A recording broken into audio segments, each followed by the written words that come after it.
Bonsoir tout le monde, j'espère que vous allez bien en ce mardi 19 mars 2019. Je me présente Marilyn Coulombe et j'espère être inspirante pour vous et je souhaite par-dessus tout vous aider à retrouver votre intuition, votre petite voix intérieure et je vous souhaite la bienvenue. Commencez à arriver, dites-moi si vous êtes là. N'oubliez pas de faire un petit pouce en l'air, un petit bonhomme qui sourit ou un petit cœur, peu importe, mais faites-en beaucoup.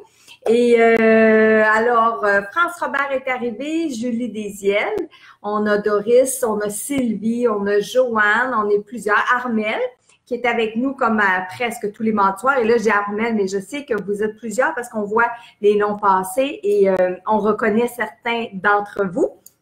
Ça nous fait bien plaisir. Chantal, on a Louisette, Chantal Major, Lise Savard, on a Muguette qui est avec nous, Michel. On a Jannick Martel. Jannick qui est toujours là. Bonsoir Michel. Michel est avec nous aussi. Bonsoir. Et Michel va avoir un très grand travail ce soir parce que, vous le savez, d'habitude. c'est lui qui prend vos questions. Et ce soir, on fait un blitz de questions. J'ai 1 million de sujets à vous parler. Je travaille sur des projets hyper intéressants. Mais là, la tête me bouillonnait. Puis j'ai dit, bon, ben par quoi je commence? Je parle de ça. Puis moi puis Michel, on dit, non, ce soir, on laisse les gens libres de poser des questions. Et attention, je l'ai écrit dans la description. Ce soir, je réponds à des questions d'ordre général. Alors, ça peut toucher des sujets bien précis, mais ce ne sera pas des questions personnelles du genre je veux un message de mon père, est-ce que mon père va bien, est-ce que ma soeur a retrouvé ma mère, tout ce qui concerne votre vie personnelle, je ne peux pas répondre comme ça ici en direct, c'est pas possible. Mais des questions d'ordre général. Est-ce que notre ange gardien est là quand on va mourir? Est-ce que telle chose existe vraiment? Marilyn, as-tu déjà vécu telle expérience? Alors, c'est ça qu'on veut entendre ce soir, c'est ça qu'on veut lire ce soir. Mais, je vais vous demander quelque chose de particulier. On va vous demander quelque chose de particulier, comme toujours. Oui, hein, surtout Michel. Vos commentaires, ça nous fait plaisir, écrivez-les. Écrivez bonsoir à vous deux, je suis là, etc. Je suis contente, j'aime ça. Écrivez tous les commentaires que vous voulez, vous êtes les bienvenus et je les lis, les commentaires, OK? Maintenant, quand vous avez une question, écrivez le mot « question » juste avant de poser votre question parce que ça nous aide comme ça à repérer entre les commentaires que je vais lire après le live et les questions à poser durant la soirée. Alors, vous écrivez « question » et ensuite, vous écrivez votre question et essayez d'être le plus bref possible parce que Michel, des fois, il n'a pas le temps de lire toute la longueur que vous écrivez. Alors, vous écrivez votre question le plus brièvement possible.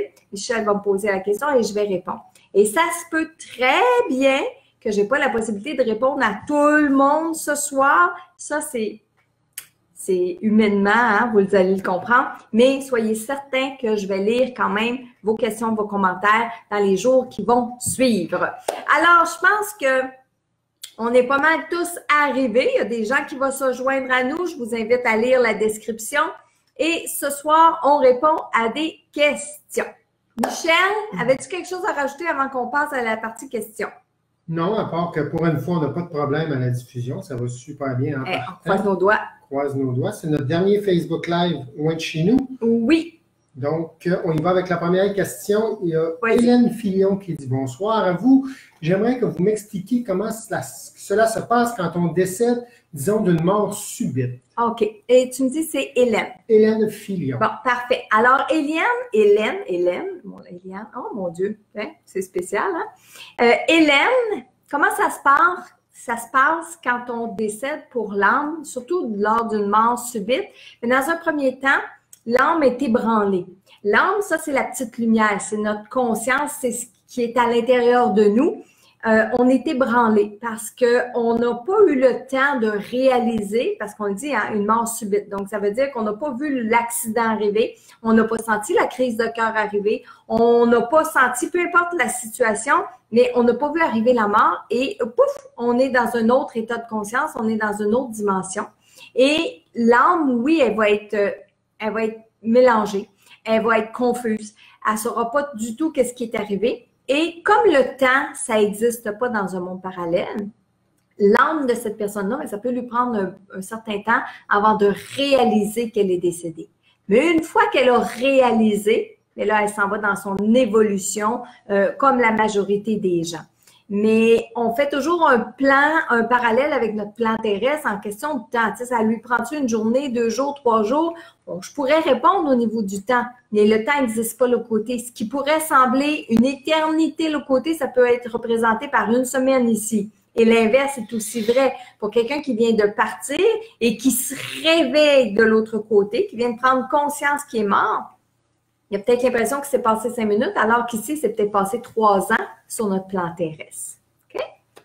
Michel. Parfait. La prochaine question de Chantal Chantal Major qui dit, quand on rêve aux personnes décédées, mais qu'il y a aussi des personnes encore vivantes avec eux, comment on peut interpréter? Bien, Chantal, peut-être d'aller réécouter la vidéo de la semaine dernière où justement on parlait des rêves faits avec les défunts.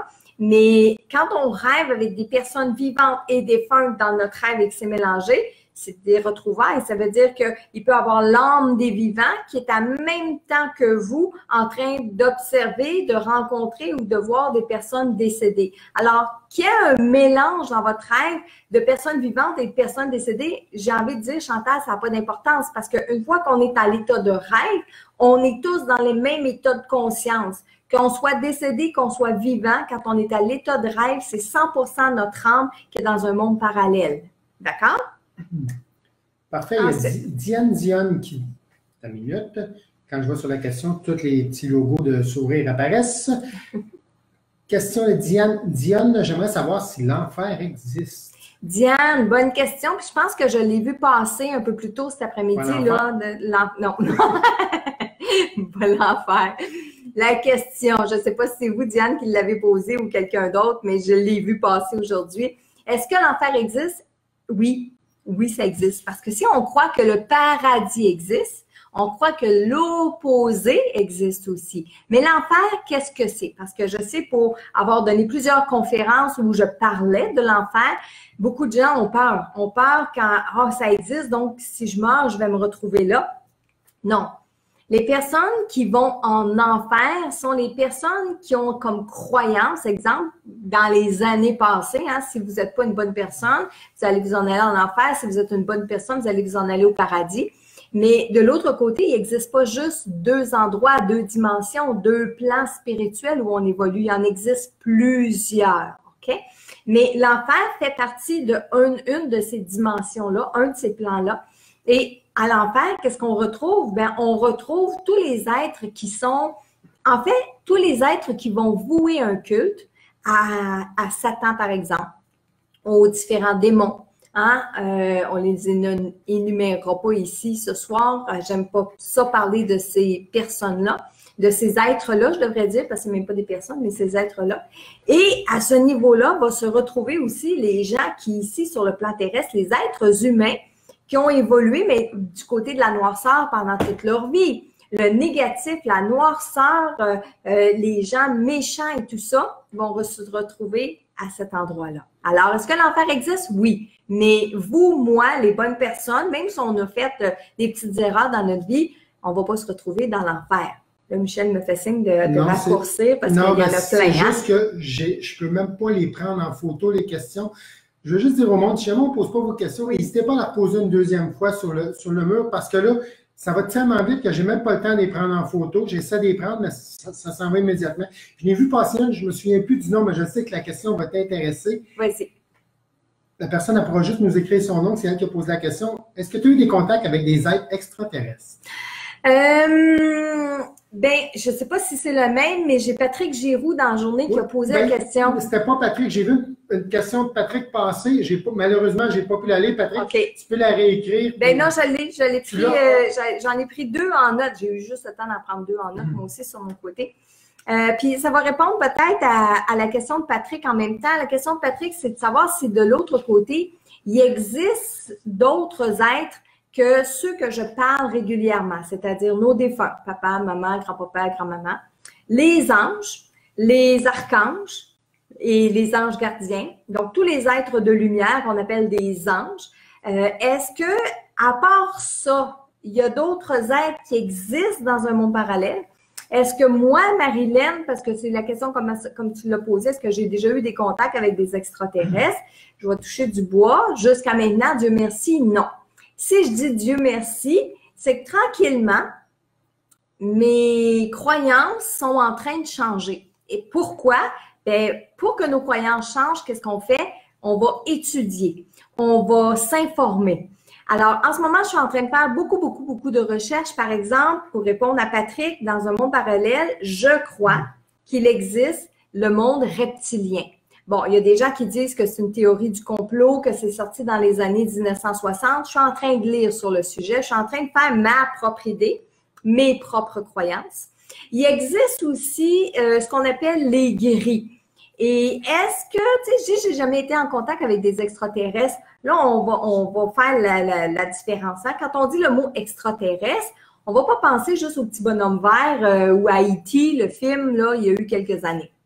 Les extraterrestres, en fait, c'est tout ce qui vit pas sur le plan terrestre ou tout ce qui vient pas directement du plan terrestre. Je m'explique. Les gens qui s'incarnent sur le plan terrestre, ben, on est des terrestres. Mais si je prends un exemple, les anges, qui, selon mes croyances, selon mes études, selon ce que j'ai réalisé dans ma vie, les anges n'ont jamais été dans une enveloppe corporelle physique, un corps physique. Donc, ça veut dire que les anges sont des extraterrestres? Ben, la réponse, ça pourrait être oui. Alors, quand on parle de contact avec les extraterrestres, je m'en allais parler aussi des personnages qu'on appelle les gris. OK? Les gris, ça oui, j'ai déjà eu un contact dans une consultation.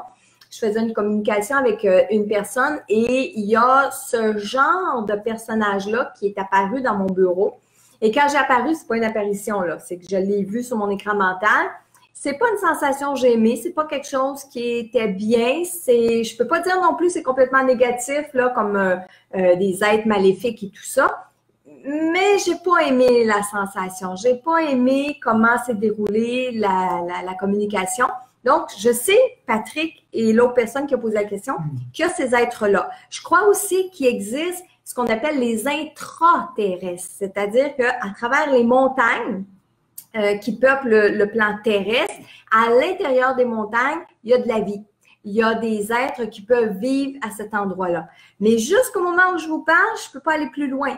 Parce que je suis en train d'étudier tout ça. Je suis en train de faire énormément de recherches pour vous préparer des montages, pour vous préparer un paquet de choses hyper intéressantes qui vont en parler. Fait que Patrick Giroux et l'autre personne qui a posé les questions par rapport aux extraterrestres, je vous dirais que d'ici quelques semaines, je vais revenir avec des réponses plus élaborées que ça.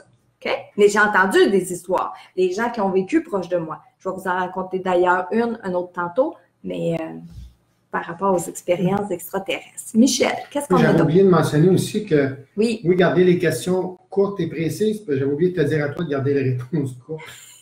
Je vais essayer. C'est vrai, pour en faire le plus possible, on va essayer. Parce que pendant que tu réponds une, je pense qu'il y en a 40 qui passent. Oui, hein? OK, on va en prendre une autre au hasard. Pas au hasard, mais je veux dire, je suis rendu là. Donc, Pauline Moffat, pourquoi certaines personnes ont-elles des dons innés et d'autres pas?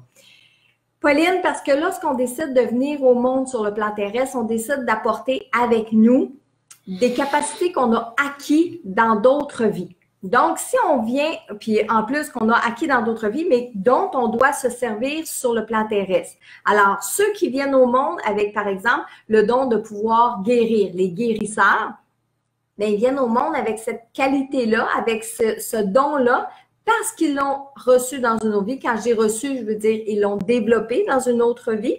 Et dans cette vie-ci, ils choisissent de travailler avec. Donc, c'est pour ça qu'il y a des gens qui vont naître avec des capacités psychiques, avec toutes sortes de dons. Hein? On parle de dons psychiques, mais ça peut être des dons artistiques, ça peut être des dons intellectuels. Alors, on est tous avec des capacités particulières qui sont associées avec notre mission de vie. Voilà, Pauline. OK, il y a Doris Beauséjour, je la pogne au vol, cette question-là. Un défunt peut-il être déçu si ses cendres n'ont pas été disposées adéquatement, jetées n'importe où irrespectueusement? Doris, c'est une bonne question, puis je m'attendais à ce qu'elle soit posée ce soir.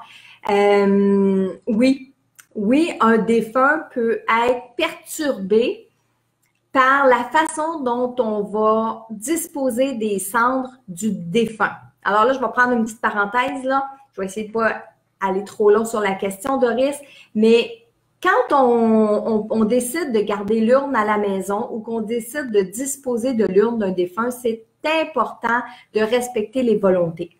Si les volontés, ben la personne a dit, tu vois, qu'est-ce que tu veux avec mes cendres? Ben à ce moment-là, le défunt, peu importe ce que vous allez faire, ça ne va pas le déranger.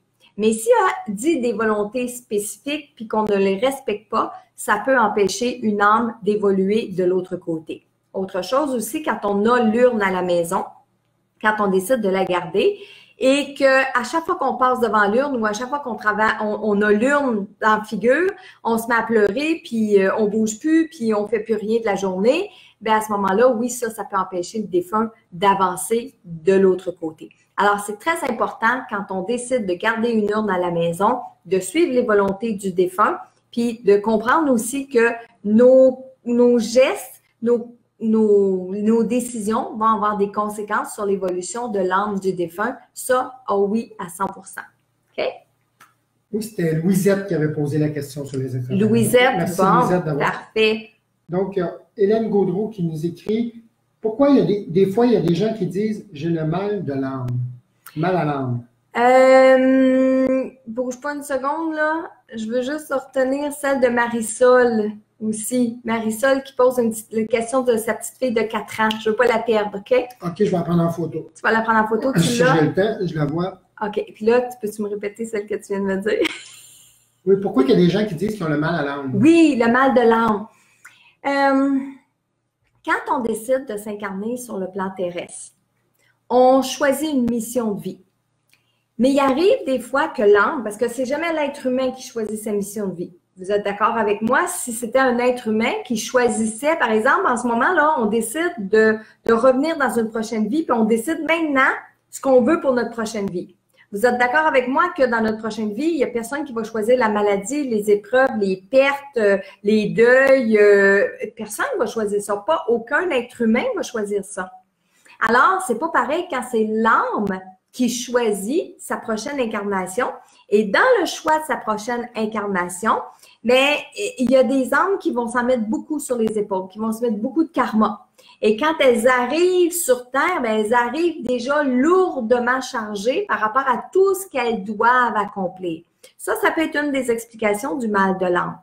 Autre chose, une âme qui s'incarne mal sur le plan terrestre, c'est-à-dire qui au début est contente de s'en venir ici sur le plan terrestre, mais plus elle approche, c'est-à-dire plus elle vit dans les énergies de sa mère pour naître, pour venir au monde, mais plus elle a plus envie, plus elle trouve ça difficile, plus elle se dit qu'elle n'était pas prête. Est-ce que ça se peut des âmes qui sont pas prêtes à revenir sur Terre, mais qui viennent pareil? Oui, ça se peut.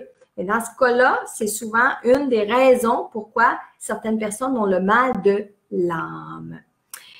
Question pour Marisol. J'en ai une avant, je vais revenir après parce que... OK, vas-y.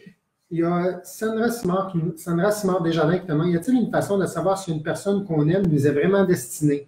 Je veux dire, quand on a la ferme conviction dans notre fort intérieur que cette personne est faite pour nous malgré les embûches, les ruptures, les disputes, oui. Quand l'amour, la passion, la fusion est là, mais que tout semble jouer contre nous.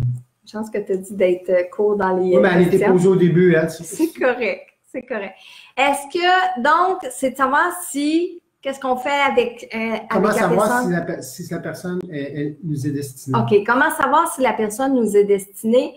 Mais là, il faut faire attention parce que des fois, on va mélanger amour, passion et on va mélanger âme sœur, karma, puis ce qu'on doit faire avec. Et ça, là, c'est très difficile à départager. Je vous le dis, là, c'est difficile parce que on va aimer de toute notre être une personne, mais que dans la réalité, non, elle ne doit pas faire partie de notre destin dans la case où on veut la placer.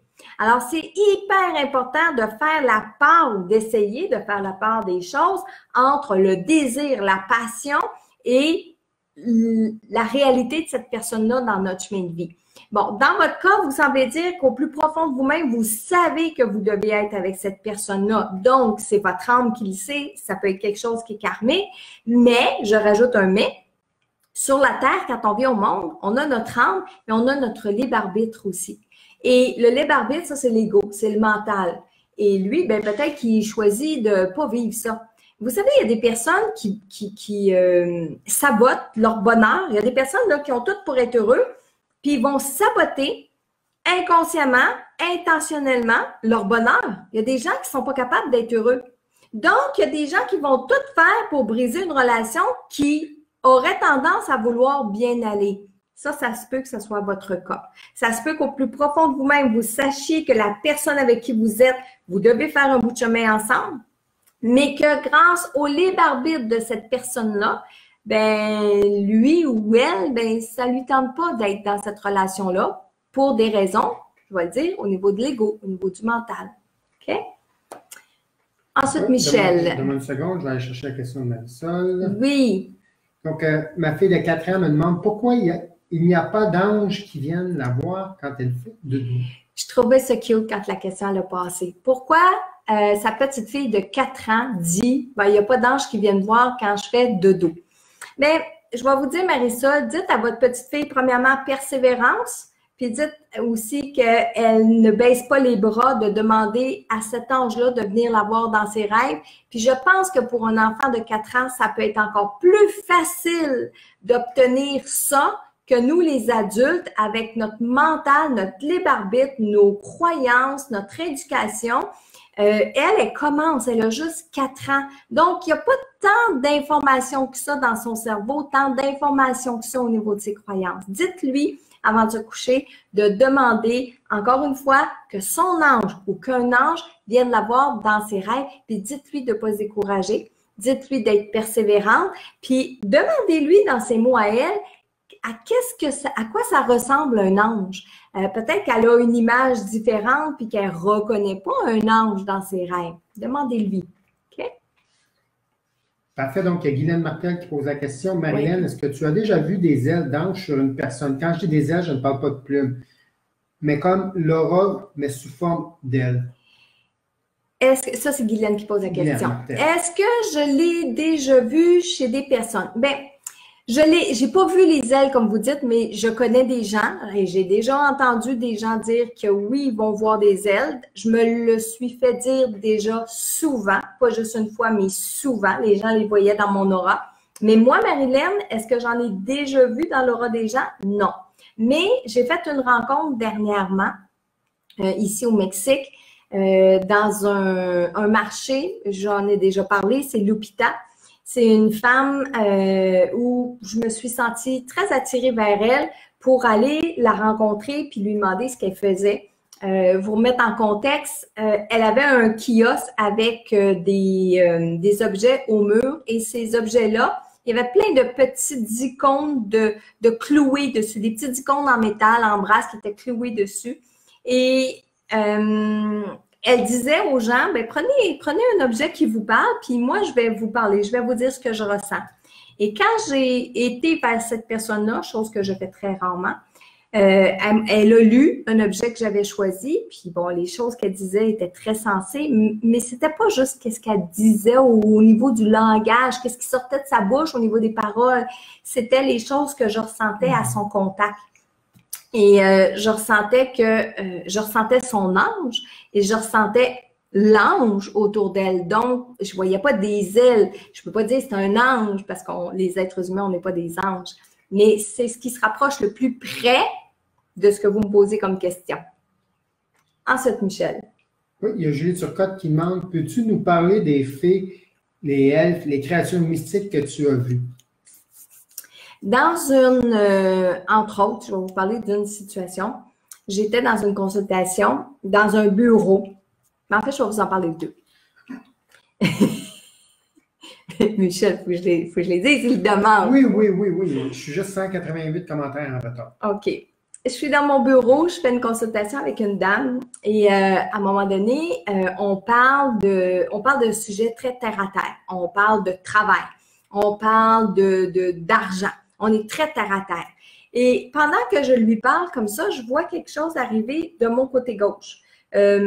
Puis, bon, riez pas, là, mais vous savez, quand la fille Clochette dans Peter Pan, elle arrive, là, puis qu'elle vient voir Peter Pan, puis tout ça, mais c'est quelque chose qui a attiré mon attention. Parce que sur le moment, j'ai pas vu bien qu'est-ce que c'était. Donc, cette petite lumière-là a attiré mon attention, est arrivée sur mon bureau de consultation. Là, je regardais sur mon bureau, OK, comme ça, et je regardais la madame en avant de moi, je regardais sur mon bureau, je regardais la madame, je disais, ça va partir, c'est pas là. Et non, ça est resté là, je vous dirais peut-être 10 secondes. Tout lumineux avec des petites ailes, comme on le voit dans les images de dessins animés, comme on le voit dans les images quand on va se représenter une petite fée, là, les fées qui sont dans le règne végétal. Donc, je dis à la dame en avant de moi, c'est peut-être spécial ce que je vais vous dire, mais ce que je vois en avant de moi, et la dame de dire, « Ah, mais oui, mais j'aime ça, les filles, justement, etc. » Ça, c'est une expérience. Je ne sais pas qu'est-ce qu'elle a voulu dire. La fille, probablement, c'était de s'amuser, c'était probablement… Mais on était à l'intérieur. C'est très rare qu'on voit des filles à l'intérieur, du moins de ce que j'en sais. Et une autre fois, je me promenais dans le bois avec une amie, puis on parlait des champignons et tout ça. Et dans l'herbe, par terre, oui, j'ai vu une autre fée. Ça, c'est les deux situations où j'ai vu des fées. Mais ça aussi, c'est un sujet que je vais vouloir aller étudier un petit peu plus en profondeur pour vous revenir, que ce soit les fées, les gnomes, tout ce qui est dans un règne végétal. Hein? Je reviens avec la question de Patrick tantôt quand il disait, est-ce qu'il y a autre chose dans notre monde parallèle que ce que je parle le plus souvent? Alors oui, les fées en font partie, les gnomes en font partie, le monde, puis c'est pas dans notre monde imaginaire, OK? Puis de toute façon, je vous dirais que dans la vie, là, tout ce qui sort de notre imagination vient dans quelque part. OK? Michel, qu'est-ce qu'on a d'autre? Ta minute. Donc, il y a Lucie Martel qui dit « Ce serait un bon livre, Marilyn, livre questions-réponses. » Ah, wow, oui, c'est vrai. Ou un livre d'anecdotes, je pense que tu en aurais pour… Oh, mon Dieu, oui. Mais de toute façon, je suis en train là, Je travaille justement ici au Mexique. J'en profite pour travailler mes manuscrits. Puis il y en a un que je suis en train de faire la réédition et tout ça parce qu'on doit rajouter. Vous allez être content, je vous le dis, c'est une primaire ce soir-là. OK? Dans mon prochain livre qui va sortir en septembre prochain, qui va être une réédition, mais j'ajoute un chapitre supplémentaire sur la mort assistée. Et de ce temps-ci, là, dans la dernière semaine, je suis dans les recherches. J'en ai parlé un peu l'autre jour que j'étais dans les recherches et tout ça. Et je suis en train d'ajouter ce chapitre-là au livre. Mais en faisant les recherches, avec tout ce que j'ouvre en ce moment dans ma conscience, je pense que j'en ai pour au moins les 10, 15, peut-être 20 prochains livres à écrire. Mais oui, un livre de questions-réponses, ça pourrait être intéressant. Un livre d'anecdotes, ça, j'y avais pensé. Hein? Alors, c'est des projets. Ça nous tient en vie, les projets. Donc, France La Jeunesse, quand un enfant naît prématuré et pas sûr… Attends une minute, OK, je recommence. Quand la question monte en haut. Oui. Quand un enfant naît prématuré et pas survivre, est-ce que son âme qui hésite à rester ou partir? Ça se peut, France. Chaque cas est unique. Mais dans le cas de fausse couche, dans le cas quand on parle de fausse couche, ça peut être une fausse couche à quelques semaines au début.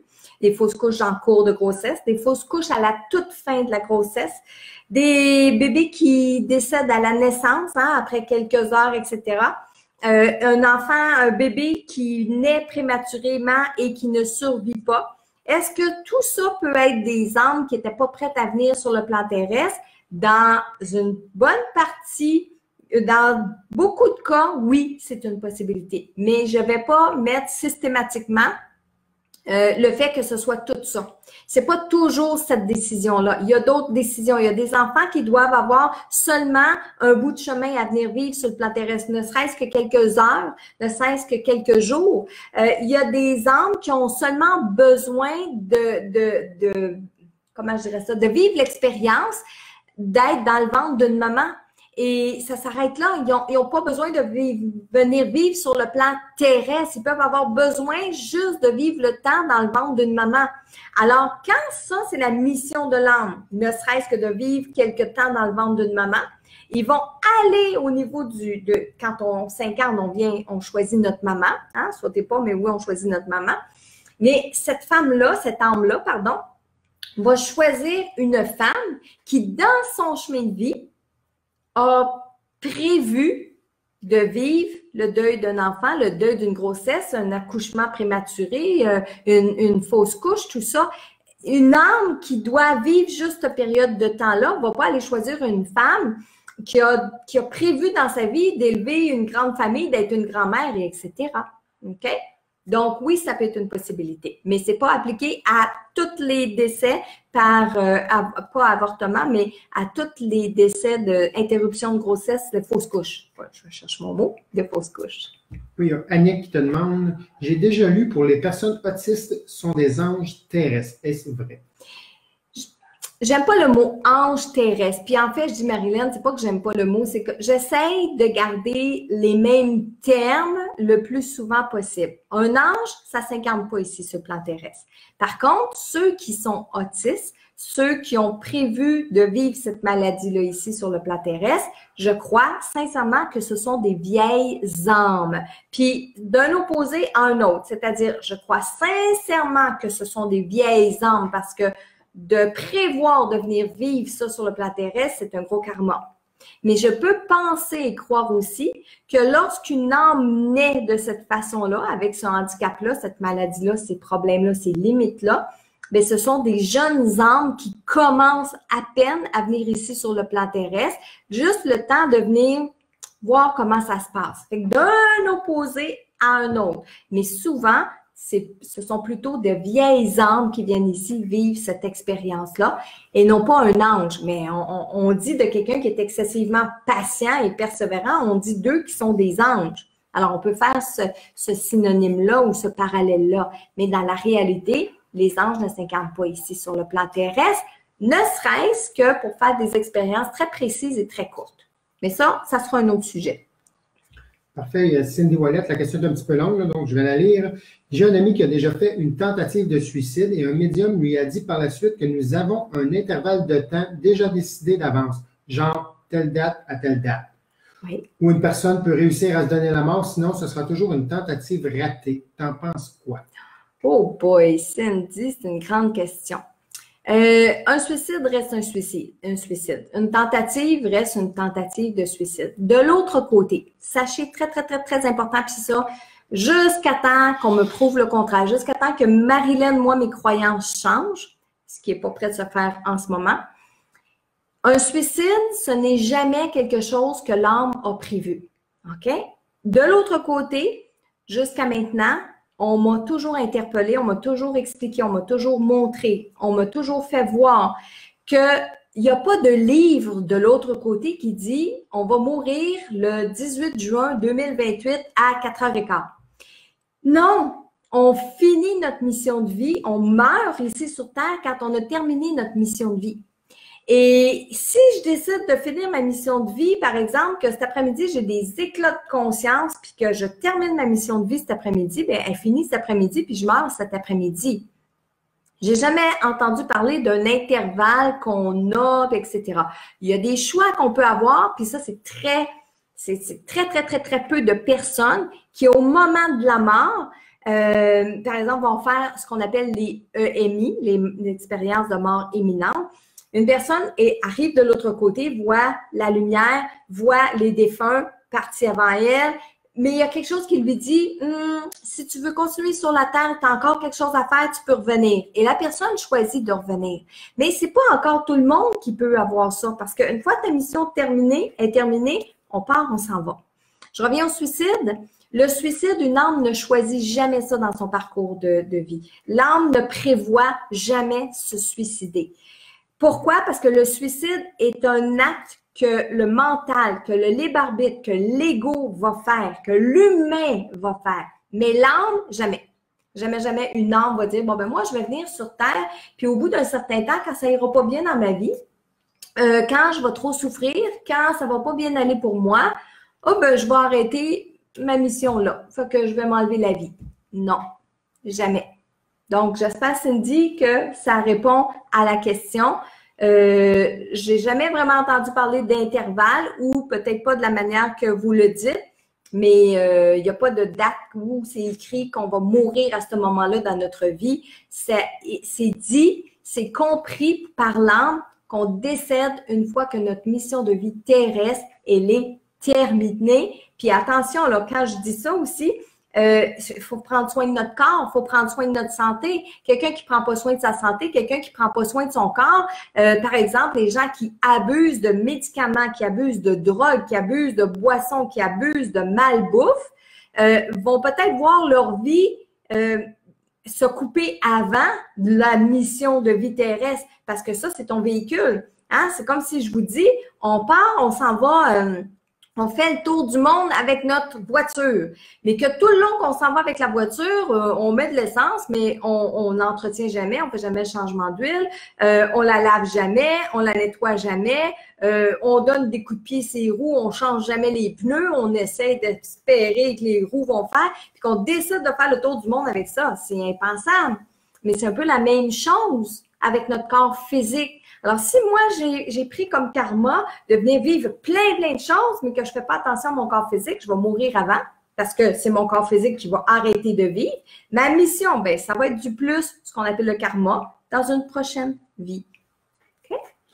La prochaine question, c'est Wilma qui la pose. Oui. Je me suis fait opérer aujourd'hui même. Je suis sur mon lit d'hôpital. Avant l'opération de ce matin, j'ai demandé à mes parents, qui sont au ciel, de veiller sur moi et m'accompagner. Est-ce possible que les âmes des défunts puissent venir nous voir durant une opération? Bien, Wilma, premièrement, bon, prompt rétablissement. Puis je suis contente que vous m'écoutez, même si vous venez de sortir de l'opération. C'est le fun. C'est le fun d'avoir accès à la technologie aujourd'hui. Wilma, oui, c'est possible que pendant notre opération, pendant les opérations, nos défunts soient présents avec nous. Ceci dit, ça ne veut pas dire que nos défunts, même si on dit qu'ils veillent sur vous, que vos défunts peuvent empêcher une hémorragie, peuvent empêcher le médecin de faire une erreur, peuvent empêcher un caillot de se former. Et ça, ils ne peuvent pas faire ça.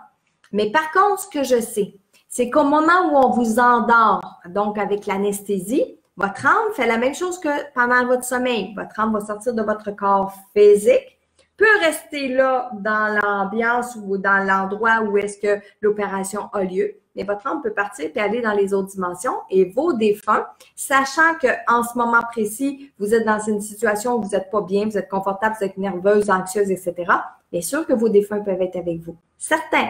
Il y a des gens qui vont revenir d'une opération puis qu'ils ne se souviendront plus de rien. Puis il y a d'autres gens qui vont revenir d'une opération puis qui vont ramener des images avec eux. Ça, c'est une possibilité. Donc, Wilma, fort possible que vos parents aient été avec vous aujourd'hui, puis peut-être même qu'ils sont encore avec vous en ce moment dans votre chambre pour veiller sur vous pour votre rétablissement. Michel est découragé des questions qu'on reçoit, mais on s'en attendait. Je ne suis pas découragé, c'est juste que je trouve ça juste dommage parce qu'il y en a que je n'ai pas le temps de voir. Le monde prend le temps de les écrire, mais j'ai à peu près 3 pouces d'images de questions, puis je trouve ça juste dommage que je ne les vois pas. Il y a Lisette Lallemand, j'ai réussi à la capter. Oui. Est-ce qu'il t'arrive de faire des messages par hasard dans la rue ou autre? Ça, c'est le prénom? Lisette. Lisette. Bonne question, je l'aime bien. Question à la Lisa Williams. Exactement, question à la Lisa Williams. Parce que, Lisette, si vous me posez cette question-là, c'est que vous avez vu les émissions de Lisa Williams ou, comment est-ce qu'elle s'appelle? Teresa Capito, je pense. À la télévision, ils vous montrent ça. Hein? Ils vous montrent Lisa Williams, elle se promène, puis elle arrête les gens dans la rue, puis elle leur donne des messages, ou Teresa Capito fait ça. Sachez que dans ces émissions de télé-là, c'est stagé. Okay? Stagé veut dire que c'est préparé d'avance. Dans le cas de Lisa Williams, je peux vous dire que lorsque je vous dis préparé d'avance, c'est pas arrangé avec le gars des vues. C'est préparé dans le sens où Lisa Williams est dans une petite wagonnette avec une télévision et il y a quelqu'un qui se promène avec une caméra à l'extérieur qui va filmer des gens. Quand Lisa Williams ressent que par rapport à telle ou telle personne, il y a des défunts, il y a des gens de la télé qui vont aller voir. Ces gens-là vont demander est-ce que vous êtes ouvert, est-ce que vous voulez participer à l'émission, etc. Oui, signez ici une décharge pour la télévision, comme quoi on va utiliser les droits de l'image, etc. Bon. Ensuite, Lisa Williams descend de sa petite camionnette, va à la rencontre de ces gens-là et, oh mon Dieu, c'est comme si c'était jamais arrivé avant, alors que tout est organisé. Est-ce que moi, Marilyn... Mais les messages sont véridiques. Les messages sont véridiques, oui. C'est seulement la rencontre. Exact, la rencontre fortuite. C'est ça. Tu sais, à un moment donné, je n'avais vu, ben, j'ai pas tout écouté les émissions de Lisa Williams, mais à un moment donné, je n'avais vu une, elle avait arrêté un couple sur la rue, puis comme par hasard, il y avait un chandail sur eux avec la face de leur frère décédé. Tu sais, c'est quoi les chances? Bon, ok, c'est d'où là ma recherche après, de savoir si tu vraiment... et comprendre que c'était organisé. Est-ce que moi, Marilyn, je le fais? La réponse est non. Et la raison pour laquelle, c'est pas que ça marche pas, c'est pas que c'est pas vrai ou c'est pas là ou ça se peut pas. Au contraire, ça m'arrive de me promener dans un endroit puis de voir des défunts autour des gens. Mais pourquoi moi, je le fais pas? Et ça, bon, au Québec, je sais qu'il y en a plein de gens qui le font puis j'aime pas ça. Quand je faisais mes salons, les salons ésotériques, les salons spirituels, les salons santé, je voyais d'autres personnes qui ont des dons arrêter le monde dans le passage, dans les couloirs, puis dire « Ah, toi, je vois quelque chose, viens ici, je vais te parler, puis tu devrais faire ça, puis je vois ça, puis... » Alors que la personne n'a rien demandé. Moi-même, quelqu'un passe devant ma table, puis qui s'arrête devant moi, puis qui dit « Ah, je vois... » Non, non, non, tu vois rien. Je t'ai pas demandé, tu viens pas dans mes énergies. OK? Ça, pour moi, Marilyn, ça ne se fait pas lire les énergies des gens s'ils ne te l'ont pas demandé. Donc, je me promène dans certains endroits, puis oui, je vais voir des défunts autour des personnes. Mais je ne vais pas aller taper sur l'épaule de la personne puis dire « Excuse-moi, ton papa est à côté de toi, puis il voudrait te dire. » Je sais qu'il y a des gens qui me diront « Ah oui, moi, Marilyn, je veux, fais-les. » Je le sais, ça, OK? Mais moi, je ne sais pas quand je regarde la personne si elle est ouverte à ça, si elle n'est pas ouverte, si elle veut. Parce que imaginez-vous qu'on ne sait jamais comment la personne elle est. Puis là, je vais vous raconter une anecdote, je l'ai déjà contée, mais je vais la raconter. Je m'en vais dans un spectacle à Montréal. C'est le spectacle de Réal Bélan. J'étais avec Michel. On arrive dans les premiers parce qu'on aime ça arriver de bonne heure. On est installé dans le hall d'entrée sur une table bistrot qui est assez haute. On est debout et je parle avec Michel. Pas loin de nous autres, je vous dirais peut-être à une vingtaine, trentaine de pieds, il y a deux madames qui sont là. Des madames qui ont 60, 70 ans. Et Michel puis moi on jase, moi je tourne ma tête, je regarde, je parle avec Michel, je tourne ma tête. Et au moment où je tourne ma tête, je vois un monsieur décédé qui est debout en arrière de la plus petite madame. Et il a les deux mains sur ses épaules. Fait que je me tourne la tête, je vois ça, je trouve ça beau. Et je regarde Michel. Là, Michel, il voit dans mon visage, bon, il dit « Qu'est-ce que tu as vu? Qu'est-ce qui se passe? Qu'est-ce que tu as vu? » Mon visage, il change. Fait que là, je lui dis, tu sais, là-bas, là, les deux madames, ben, je dis, en arrière d'elle, il y a je pense que c'est son mari, mais il y a un monsieur, il est debout en arrière d'elle. Au moment où je dis ça, je tourne ma tête, je regarde, le monsieur, il voit que je le vois. Hey, il s'en vient, boum, il s'en vient à côté de moi, puis il dit, viens dire à ma femme que je vois bien, viens y parler, viens dire que je suis là. Et là, je compte ça à Michel.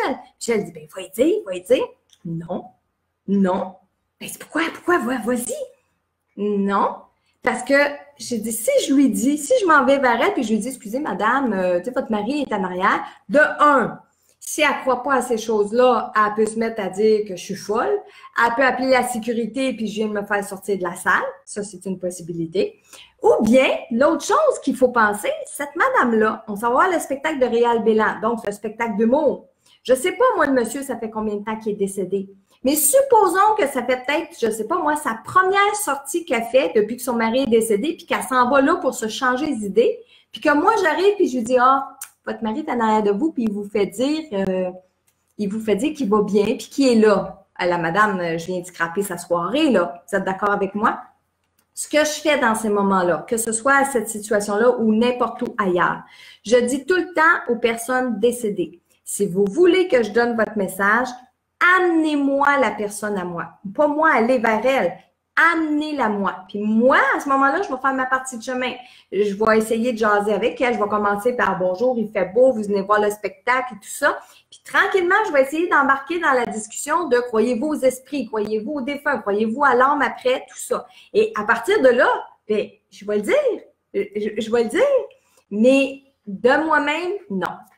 Donc, grande réponse, mais c'est ça.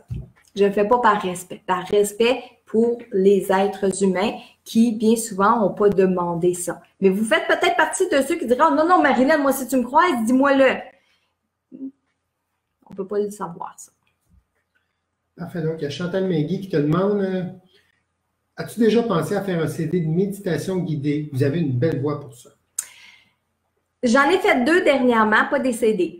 J'ai fait 2 exercices de méditation guidée pour mon groupe du Club des 12. Vous savez, l'année passée, à la fin de l'automne, j'ai parlé beaucoup du Club des 12, qui était 12 rencontres, 12 mois, 12 vérités. Et dans ce club-là, j'ai fait 2 méditations guidées.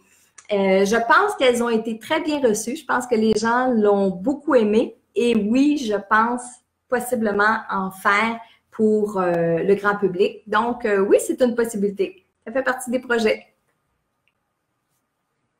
Ensuite, Michel. Il y a Guylaine qui fait un commentaire. Wow, vraiment très intéressant pour les filles. Oui, fais-nous un live à ce sujet. Ce serait super, Marilyn. Il y a Landy McNicol qui te demande oui. Je touche aux défunts dans leur cercueil en disant une petite prière. Oui. Aussi sur leur lit d'un être qui est prêt à partir. Oui. J'ai besoin de leur toucher. Savez-vous pourquoi les gens me trouvent bizarre? Landy, premièrement, là, laissez faire ce que les gens vont penser, laissez faire ce que les gens vont dire. Quand la personne, elle est encore ici sur le plan terrestre, c'est-à-dire, pardon, quand les gens sont encore vivants, je vais dire ça comme ça, quand les gens sont encore vivants, ça a été dit et dit et dit en soins palliatifs, ça a été dit dans les maisons de soins palliatifs, les personnes en fin de vie ont besoin d'être touchées. Donc, Landy, touchez à votre monde, OK? Si les autres pensent ou on trouve que ça a l'air bizarre, laissez-les faire.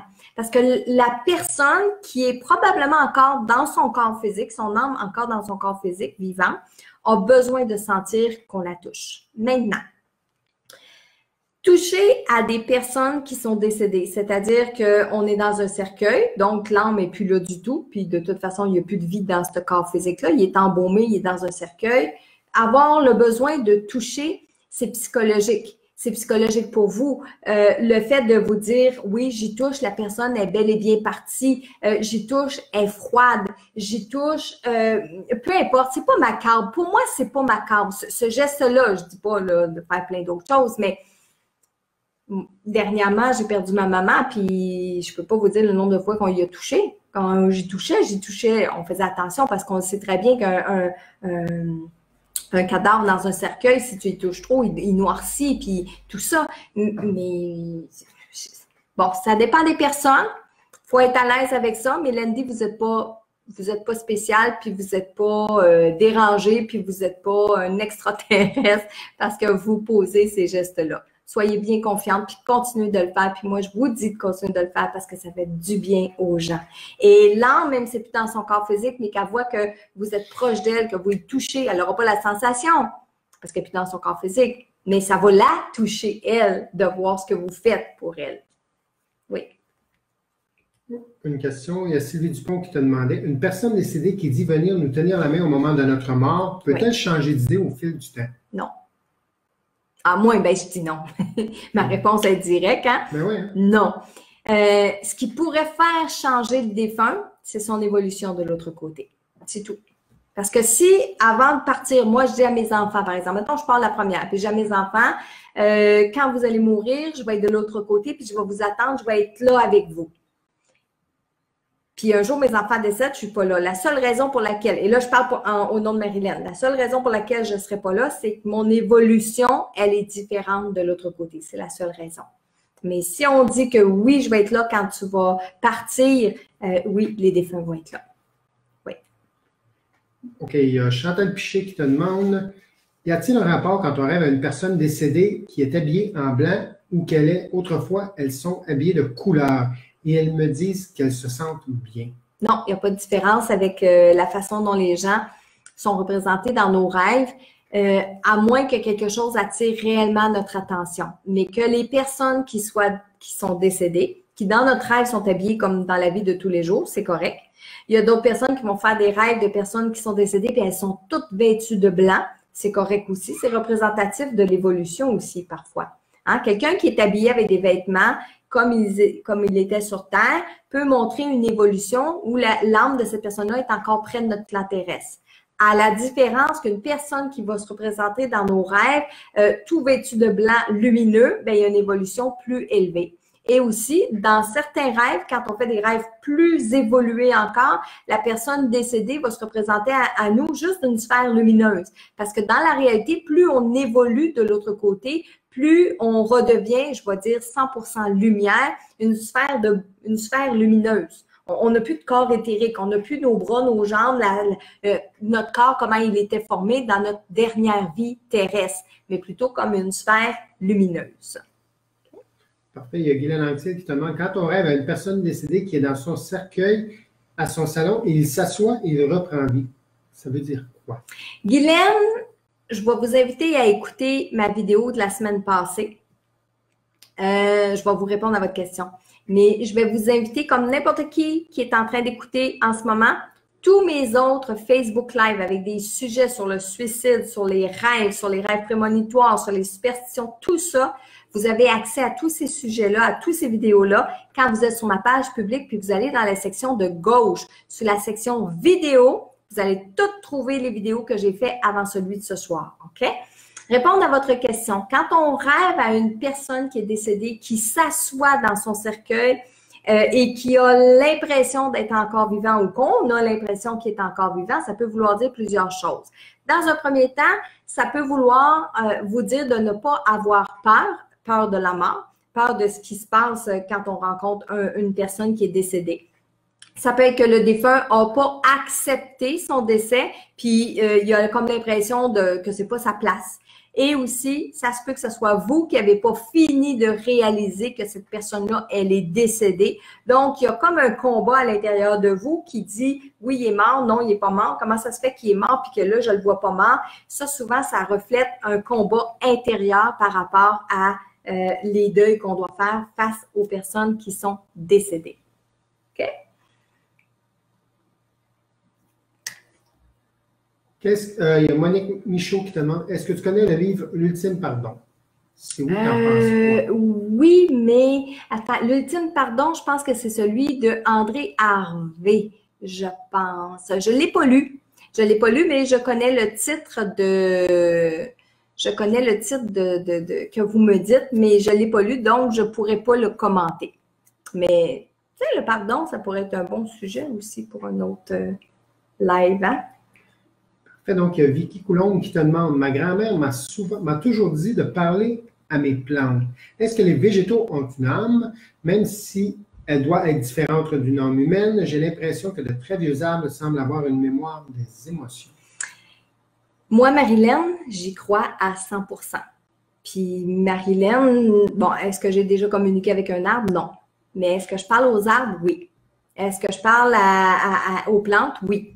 Je ne réussis pas à les faire vivre longtemps, par exemple, mais est-ce que je leur parle? Oui.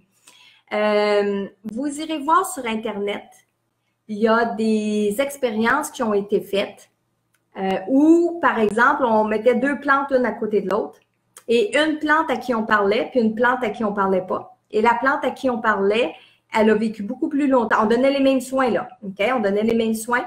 Mais la plante à laquelle on parlait vivait beaucoup plus longtemps, fleurissait beaucoup plus, se développait beaucoup plus que la plante à qui on ne parlait pas, à qui on ne faisait pas jouer de la musique, par exemple. Mais allez sur Internet, vous allez trouver énormément d'informations là-dessus, mais moi, je crois. Je crois que tout ce qui est vivant, de la plus petite fourmi au plus grand des arbres, tout ce qui est vivant, pour moi, ont une âme, mais c'est une âme qui est différente. OK? Il y a Diane Carbonneau qui demande, j'aimerais savoir si on est mieux de se faire enterrer ou incinérer pour notre âme. Enterrer ou incinérer, ça n'a pas d'importance. L'important, c'est ce qu'on va choisir nous, puis de le faire d'une façon consciente. OK? C'est-à-dire, si vous faites le choix d'être incinéré, vous êtes conscient du processus. Si vous faites le choix d'être enterré, vous êtes conscient du processus. Donc, à partir de ce moment-là, une fois que le processus se fait, que ce soit l'incinération ou que ce soit d'être enterré, l'inhumation, à ce moment-là, il n'y en a pas de problème pour votre âme. OK? Je vais faire juste une petite parenthèse parce qu'on a des visiteurs indésirables sur le Facebook Live de ce soir. Je m'excuse auprès des gens. Je viens de voir ça passer à quelques reprises. Hein? Écoutez, j'ai pour mon dire que les gens qui m'écoutez ce soir, vous êtes ouverts à ce que je dis. Peut-être des gens que vous me suivez depuis longtemps. Peut-être nouveaux qui apprenez à me découvrir, mais si vous me découvrez puis vous n'aimez pas mes propos, tout ce que vous avez besoin de faire, c'est de fermer le Facebook Live. Je pense pas qu'il n'y a pas personne qui est attaché ce soir. J'ai pas été chercher des fils pour attacher personne à m'écouter ce soir. Donc, j'oserais dire que c'est un peu privé ce qu'on fait ensemble. Fait que si vous n'êtes pas intéressé, passez votre chemin. Hein? Je lisais un commentaire qui est passé tantôt d'une dame qui dit quand on est un vrai médium, on sait si les gens sont ouverts ou pas à propos du fait que je dis, je ne vais pas aller voir la personne. Bien, écoutez, si vous n'êtes pas d'accord avec ce que je dis ou si vous pensez que tous les vrais médiums font ça, bien, changez de chaîne. Non, tout simplement. Donc, je continue, puis on va rester avec ceux qui sont ouverts à mes commentaires et à mes croyances. Hein? C'est bien dit, hein? Parfait. Moi, je ne vois pas passer. J'étais encore à 300 commentaires en arrière. Bien, c'est juste parce que moi aussi, là, j'ai 3 pouces de fenêtre pour voir les commentaires, puis ça faisait 2-3 fois que je voyais passer ça. Moi, quand j'écoute la télé, puis si le problème ne m'intéresse pas, je change de pouce. Exact. Mais qu'est-ce que tu veux? Il y a du monde qui ont besoin d'attention, donc on ne les en donnera pas ici. Ah, pas plus que ça. Ou s'ils ont des commentaires, ils peuvent m'écrire en privé. Je n'ai pas de problème à leur répondre. Donc, question de France Lévesque. Une personne peut-elle avoir 2 âmes en même temps? France, c'est une grande question. Je vais répondre en date d'aujourd'hui de mes croyances, puis de mes connaissances, puis de mes expériences. Non. On ne peut pas avoir 2 âmes en même temps dans le corps physique pour une mission de vie. Là où je dis, je réponds en ce moment par mes propres expériences. Je vous ai dit, depuis quelque temps, je fais énormément de recherches, j'approfondis parce que j'ai choisi de prendre une pause de consultation l'année dernière pour me consacrer à mes écrits, à mes conférences, à mes formations en ligne et tout ça. Puis je prends ça à cœur, je prends ça au sérieux. Pendant ce temps-là, je suis pas en vacances. Je me renseigne, je fais des formations moi-même, j'étudie des trucs pour aller plus loin, pour avoir encore plus de réponses à pouvoir vous donner dans un sujet, par exemple, comme celui-là. Bon. Là où on va voir des cas où on peut parler d'avoir 2 âmes, on va parler de schizophrénie, on va parler de dédoublement de la personnalité, mais je peux pas vous répondre ce soir à 100% parce que j'ai pas assez étudié, j'ai pas été chercher encore assez d'informations pour me faire une opinion plus complète, avoir des théories là-dessus, parce que des fois on peut avoir des croyances, parfois on peut avoir des théories aussi, ça c'est justement des choses que je suis en train de développer. Et mais au moment où je vous parle, France, pour moi, il y a de la place seulement pour une seule âme dans un corps physique avec une mission de vie. OK? Je vous reviendrai avec autre information quand j'aurai plus approfondi ce sujet-là, entre autres. Oui, il y a Patrick Giroux qui te demande une question ici. Si tu as déjà fait une enquête paranormale dans une maison, souvent. Oh oui, Patrick. Oui, puis je compte recommencer à en faire dans les prochains mois, je dis bien le mois. J'ai un jeune garçon à qui j'avais promis en décembre dernier d'aller faire une enquête avec lui. La promesse tient toujours. On attendait juste que la neige parte, puis on attendait que je revienne au Québec. On va se céduler une rencontre et je vais probablement avoir aussi votre aide à vous demander parce que je vais chercher des lieux où justement il y a des manifestations. Parce que lorsque je dis je veux recommencer à en faire, c'est pour moi personnellement des enquêtes que je veux faire pour approfondir des sujets. Pas des enquêtes pour le faire comme travail pour libérer vos maisons. Entendez-moi bien là-dessus, OK? Mais par contre, ça va être dans les prochains, dans mes prochaines recherches. Mais Patrick, oui, j'en ai fait plusieurs. Pourquoi j'ai arrêté d'en faire à l'époque? C'est parce que c'est très demandant. C'est comme on choisit dans la vie, on a des missions de vie.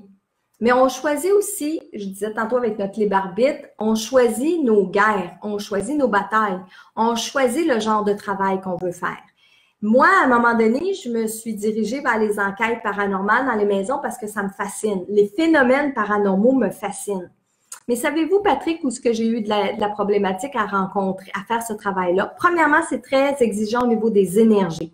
Donc, ça veut dire que quand on fait le nettoyage d'une maison, l'enquête d'une maison, le nettoyage d'une maison, ça nous prend minimum 1 à 2 journées pour s'en remettre après, énergétiquement, là, OK? Ensuite, j'ai découvert avec mes expériences dans ces maisons-là, avec les gens que je côtoyais, que la plupart, mais la plupart des problèmes, des phénomènes paranormaux dans les maisons provenaient plus des gens vivants que des esprits. Oui, il y en avait des esprits, mais les esprits sont appelés à aller dans une maison où il y a déjà des lacunes, de la vulnérabilité, de la fragilité, des gens qui ont des problèmes soit d'ordre mentaux, des problèmes de vie de couple, ou le plus souvent, puis c'est ça qui m'a désolé le plus, là, Patrick, le plus souvent, j'ai rencontré des personnes en manque d'attention, en problème d'attention. Alors, le fait de dire, moi, j'ai des phénomènes paranormaux dans ma maison, j'ai besoin qu'on fasse une enquête. Là, on déplace tout un matériel, parce que c'est beaucoup de matériel à déplacer. Nous, on se déplaçait avec nos appareils, nos caméras. On passait là, des fois, des 6 heures, des 12 heures de temps, de 7 heures le soir à 7 heures le matin. C'est beaucoup pour se rendre compte, au bout du compte, que c'est la personne humaine qui avait des problèmes d'attention. Puis ça, c'est malheureux. Et il y en a toujours, puis il y en aura toujours aussi. Mais moi, Marilyn, au bout d'un certain temps, j'ai fait ça pendant, je pense, 2 ans. Michel, qu'on a fait ça, 1 an, 2 ans. J'ai dit non, c'est pas ça que je veux faire. Je veux aider les gens qui veulent s'aider. Je veux aider les gens qui ont réellement des problématiques avec les phénomènes paranormaux, puis j'y crois, puis je sais qu'il y en a. Mais comment faire la part des choses quand tu arrives, puis que la personne, c'est elle qui a plus un problème au niveau de l'attention, puis de tout ça, puis finalement, bon, en fait, là, Patrick, tout ça pour dire que oui, j'ai fait des enquêtes dans les maisons, des enquêtes super tripantes. Ça aussi, d'ailleurs, ça pourrait faire un livre, hein? On pourrait en raconter des anecdotes, ne serait-ce que le manoir à Mascouche, le manoir là qu'on est rentré là, on est allé quoi, 2 fois, 3 fois? 3 fois au manoir de Mascouche pour avoir vécu des phénomènes à cet endroit-là. L'enquête paranormale qu'on a faite dans un salon funéraire, où est-ce que ça, c'est spécial, hein? Ça, là, c'est vraiment particulier. Dans la vidéo des anecdotes que j'ai faites au mois de septembre dernier, je pense, j'en parle de ces anecdotes-là. Mais sinon, vous viendrez me dire, puis je vous les raconterai, ça va me faire plaisir. Donc, il y a Christine Prince qui dit « Je suis prête à partager un lieu. » OK. Bien, je vous le demande. Mais de toute façon, quand on va être prêt, là, on va faire un appel à tous, puis nous écrivons soit à moi ou à toi en privé. On pourrait soit entrer en contact avec eux. Oui, puis on va poser des questions parce que justement, on veut pas arriver chez des gens qui ont des problèmes plus d'ordre personnel que des vrais phénomènes surtout paranormaux. On va avoir un été chargé, donc... Oui. Oui. Une minute. Ça, je l'ai posé. Oui. Est-ce que OK. Est-ce qu'il y a Annick Proux qui te demande, est-ce qu'il y a différents niveaux quand les personnes décèdent? Oui. Annick, oui, mon échelle de dimension. Ça serait beaucoup trop long de le faire en Facebook Live, ça. Je suis en train de vous préparer une formation en ligne pour justement vous expliquer toutes ces dimensions-là. Mais en gros, dans mon jargon à moi, dans mes expériences, quand je communique avec les personnes qui sont décédées, il y a une échelle de 10 niveaux. Puis, dans cette échelle de 10 niveaux-là, aussitôt que j'entre en contact, moi, avec une personne qui est décédée, je suis capable maintenant de le placer sur des niveaux. Quand je dis maintenant, c'est que je l'ai toujours fait d'une façon intuitive, mais de le verbaliser, tu sais, de dire de dire, par exemple, Annick, ton père, il est dans la lumière, il va bien. Mais dans la lumière, il va bien de l'autre côté, là, il y a au moins que je peux percevoir, moi, il y a au moins 4 à 5 mondes de lumière. Donc, dans quel monde il se situe? Alors maintenant, j'ai appris à mettre des échelles, puis je suis capable de dire la personne est au 7e niveau, est au 8e niveau, est au 9e niveau, ou au contraire, elle est beaucoup plus basse. Il faut faire des prières parce qu'elle est rendue au 4e niveau, 3e niveau, 2e niveau. Donc, mais je suis en train de vous préparer une formation là-dessus qui va probablement être prête soit ce printemps, ben pas ce printemps parce que c'est à la fin du mois c'est bientôt, là, le printemps, c'est dans 2 jours, soit que ça va être cet été ou au début de l'automne. Mais je l'explique tout. Et d'ailleurs, dans mon livre, Nos morts ont besoin de nous pour avancer dans la lumière, justement, j'en parle de ces plans-là aussi. OK. Il y a Dominique qui te demande, est-ce qu'une personne méchante peut être aidée d'un ange? Oui. Je ne sais pas si ça veut dire être aidé dans ses méfaits ou être aidé pour s'en sortir. Ben, gars, je vais répondre aux deux. OK? Est-ce qu'une personne qui est méchante peut être aidée par un ange? Puis oui, c'est une bonne question. Je vais répondre sur les deux plans. Certainement. Parce que quand on est méchant, c'est pas l'âme qui est méchante. C'est l'ego, c'est le mental, c'est l'humain, c'est le libre arbitre. Hein? Je dis souvent, quand on vient au monde, je vais dire le mot équilibré, si on peut dire ça comme ça, on devient méchant. On ne naît pas méchant. On ne naît pas pédophile. On ne naît pas abuseur. On ne naît pas assassin. On devient. On devient violent. On devient assassin. On devient pédophile. On devient. On ne naît pas comme ça. Mais en grandissant, par nos expériences, par notre éducation, par le développement de notre personnalité, on fait des choix. Et parmi nos choix, on peut choisir qu'il fait pas beau aujourd'hui ou qu'on va faire autre chose vu qu'il mouille. On peut choisir qu'on est persécuté par notre patron ou on peut choisir de changer d'emploi. Alors, dans nos choix, oui, on peut choisir d'être méchant. Mais notre ange gardien, qui lui est persévérant, n'abandonne jamais, va être à tout bout de champ en train de dire « Pourquoi tu dis ça? Dis pas ça. Sois gentil. Fais ci, fais ça. » Il va nous donner des pistes pour devenir des bonnes personnes. Et si on ne les suit pas, hein? Si on ne l'écoute pas, notre ange, ben, on peut continuer d'être méchant. Est-ce qu'à ce moment-là, il n'y a pas un ange qui peut venir, tu sais, on dit tout le temps le petit ange puis le petit démon. Mais le petit démon, c'est le mental. C'est le mental qui dit, ben, de toute façon, les gens t'aiment pas. Fait que tu peux bien être méchant, tu peux bien dire ce que tu penses, tu peux bien, hein. Ça, c'est le mental que moi, j'associe au petit démon. Mais est-ce qu'il y a vraiment un petit démon? Non. Est-ce que ça se peut qu'il y ait des âmes qui sont décédées qui peuvent venir influencer la personne à être encore plus méchant? Oui. La réponse est oui. On peut être influencé par les défunts, par les âmes qui sont dans nos énergies. On peut être influencé d'une manière positive, on peut être influencé d'une manière négative. Mais entendez-moi bien, pour être influencé, il faut leur donner la permission. Il faut leur donner la permission. Moi, je me laisse influencer par les personnes décédées. Ah ben là, ils vont en profiter.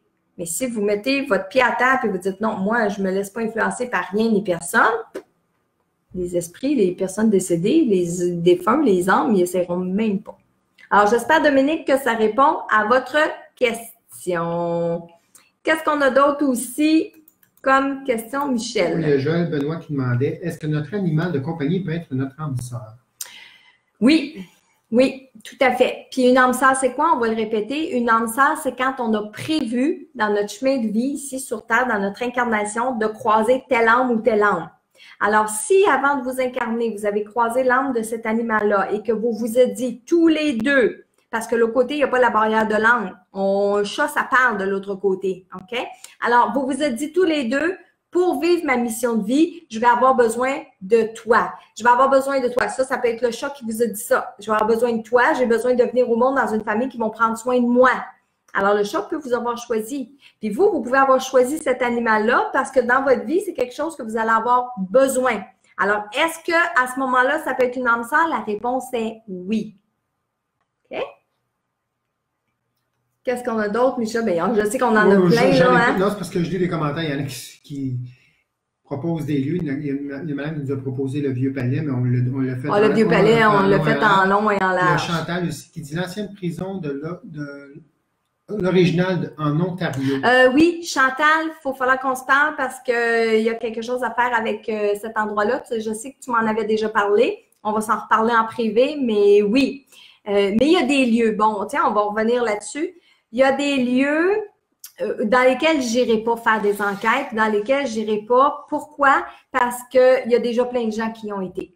Puis quand il y a plusieurs enquêtes qui ont été faites dans un lieu, il y a deux choses qui se passent. Soit qu'on a réussi à faire partir les âmes, donc on souhaite qu'il n'y ait plus de phénomènes paranormaux à cet endroit-là, ou soit ça suscite. C'est-à-dire qu'il y a des âmes qui vont partir, puis il y en a d'autres qui vont revenir parce que ce lieu-là suscite les enquêtes en paranormal de plusieurs équipes en phénomènes de paranormal, dont, par exemple, le Vieux Palais à l'Assomption. OK? C'est pas dit qu'il ne s'en passe pas des choses là-bas, mais c'est comme d'entretenir un lieu puis faire venir tout le temps les mauvais esprits à cet endroit-là. Bon, Marilyn, je ne suis pas pour ça. Donc, les lieux que je cherche sont des lieux où il n'y a pas d'autres équipes paranormales qui sont allées là. Je veux des lieux où est-ce qu'il n'y a pas personne qui est allé piétiner les énergies qui sont là. Parce que on parle d'énergie. Puis si les énergies ont été piétinées par un paquet d'enquêtes puis d'un paquet de choses qui ont été faites, non, on veut des énergies neuves. OK? Vas-y, amour. Bon, j'en avais gardé une, mais elle est partie. Moi, j'en vois défiler, mais ça va trop vite. Lucille Turcotte, entendre son nom dans la nuit. Au début, fort, fort, fort, tout en partant, impossible d'une voix humaine. Lucille, quand on entend, puis ça va répondre à plusieurs questions. Lucille, quand on est sur le point de s'endormir, qu'on dort, qu'on est sur le point de se réveiller, puis qu'on entend notre nom très fort, c'est pas avec notre oreille physique qu'on entend. Même si vous me dites, oui, Marilyn, je l'ai entendu, je t'ai réveillée. Si c'est juste dans le moment où vous êtes sur le point de vous réveiller, sur le point de vous endormir ou que ça vous réveille, c'est pas dans le monde physique que le nom est dit, c'est dans un monde parallèle. Et ça veut dire que vous n'entendez pas avec votre oreille physique, mais avec votre oreille d'âme ou l'oreille astrale. OK? Alors, si vous êtes réveillé dans la vie de tous les jours, vous êtes en train de parler à quelqu'un, puis qu'à côté de vous, vous entendez tous les deux la voix de quelqu'un qui prononce votre nom, puis il n'y a rien dans la maison, puis ça ne vient pas de nulle part, ça veut dire que la voix a traversé sur notre plan physique. Et ça, c'est très rare, mais ça existe. OK? Oui, il y a Georgette Francard qui te demande une question. Comment se protéger énergétiquement lorsque je vais travailler dans une maison pour handicapés et que quelqu'un est en fin de vie? Georgette, quand on va se protéger, puis ça, c'est bon pour Georgette, c'est bon pour toutes les personnes qui vont travailler dans un milieu négatif. Milieu négatif, ça peut être des maisons en soins palliatifs, ça peut être des hôpitaux, ça peut être des salons funéraires, ça peut être des bureaux de travail où est-ce que les gens sont négatifs. Département des plaintes dans les... Département des plaintes, effectivement, service à la clientèle, exactement, tout ça. C'est ça que je cherchais. Donc, oui, il y a des moyens de faire, Georgette. Dans un premier temps, avant de partir travailler le matin de la maison, vous allez vous entourer d'une lumière blanche. Vous allez vous enraciner, mon amie Sylvie le dirait, on va s'enraciner dans le plan terrestre pour être sûr d'être bien groundé. On fait notre protection de lumière blanche, on visualise une lumière blanche tout autour de nous. On fait des exercices de respiration. On pourrait même méditer si vous avez le temps de le faire. Puis, avant de partir, on va se gonfler d'énergie positive. Donc, si vous avez la possibilité de faire du yoga, d'aller vous entraîner, de faire une marche avant de rentrer travailler, tout ça, c'est positif. Ça veut dire que vous rentrez là gonflés de positif.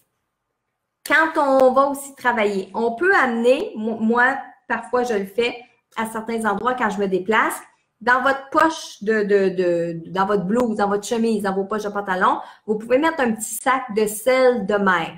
Pas du sel d'Epsom, pas du sel de table, non, du sel de mer. Puis vous placez ça dans une petite pochette que ça respire, des petites pochettes en organza, par exemple. Vous mettez ça dans vos poches. Le sel a la propriété d'absorber le négatif. Donc, ce ne sera pas vos énergies qui vont absorber le négatif, c'est le sel. Il va absorber vos énergies. Quand vous rentrez à la maison, vous prenez la pochette de sel. Avant de rentrer, vous la laissez dans une poubelle. OK? Vous pourriez aussi avoir sur vous un talisman, une pierre de protection, tout ça. OK? Donc, Georgette, il y a plusieurs choses que vous pouvez faire avant d'aller travailler dans un lieu qui est dans les énergies qui est négative. Et quand vous sortez de votre travail, quand vous sortez de ces lieux-là, vous allez prendre une bonne douche ou vous prenez un bon bain avec du sel de mer pour nettoyer vos énergies. OK? Il y a France Goupil qui te demande, est-ce qu'il y a des maisons à vendre qui attirent toujours des personnes malheureuses ou perturbées? Oui. Les énergies de la maison vont vibrer comme les propriétaires. Moi, je dis tout le temps, une maison, ça a une âme, mais pas une âme comme un être humain, pas une âme vivante, mais une âme de ce qui est accumulé comme énergie. Puis ça, regardez bien autour de vous.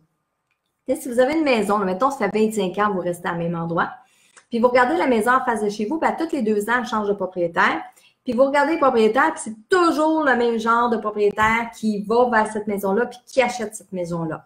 Mais oui, c'est fort possible que les maisons attirent une sorte de personne, OK?